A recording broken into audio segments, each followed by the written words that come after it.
So we started with titanium, and titanium is still the most widely used material when you're having implants. But like many things, people are much more aware, and obviously the internet has really helped.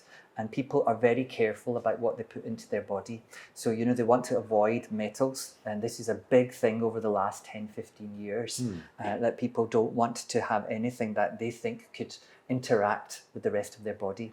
And so for that reason, one of the big drives has been to look at materials which are bio-inert. And so this is one of these type of materials. It's called zirconia. So it's a milled diamond, and it basically doesn't react with the body at all. It's white as well, so it looks much nicer as well. And the other benefit is that you're not using lots of different components. So with this, you'll have to put screws in, you'll use different alloys on top. Even though that's pure, the crown that you will have alloys in it.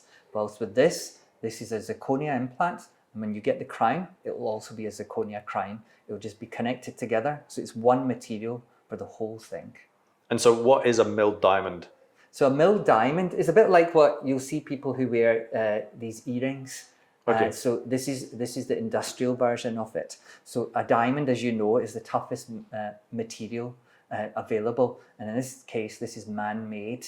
So this is much, much stronger than metal. It doesn't mean that you can't break it. Obviously, you can find ways of breaking anything, but it's very, very robust. And the other benefit of this is because it's white, it's much, much more aesthetic. So even say later on, you might have other issues happen to you, nothing to do with dentistry. You might have diabetes, something that might have an impact on your gum. So gums might start to recede like they do around natural teeth. So if this is white, this is still going to look nicer than if you had metal poking out.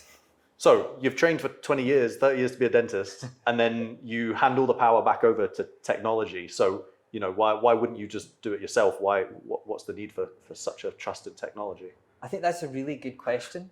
Obviously, with experience, you start to also see the shortcomings as well. So for the first few years, you might think you're doing a brilliant job. I might still think that I'm doing a brilliant job until I see that a machine can help me do an even better job. And really, in the end, it's about giving the best care possible. So we always want to be improving.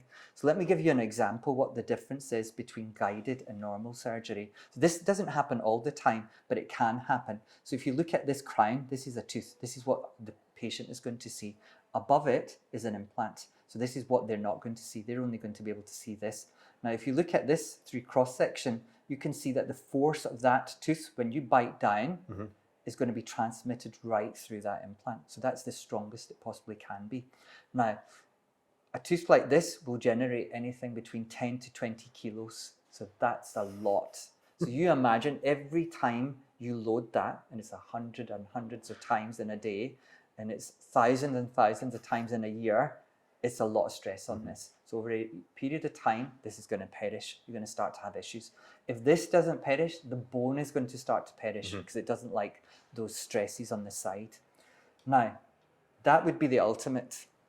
But sometimes what can happen is if you've planned it with the bone in mind, you've placed the implant, and now when you've put the crown, you're going to get this kind of result. So if you look down the side, you can see it's still connected, but you can see that it's no longer in the long axis. You see that? You can see that the force has to be transmitted here, but the force is actually being transmitted further forwards. So that's going to have an impact on the bone. So whilst you might think that it's 20 kilos, it's much more than that now, isn't it? Because it's much further away. So over a period of time, that's going to destroy that interface.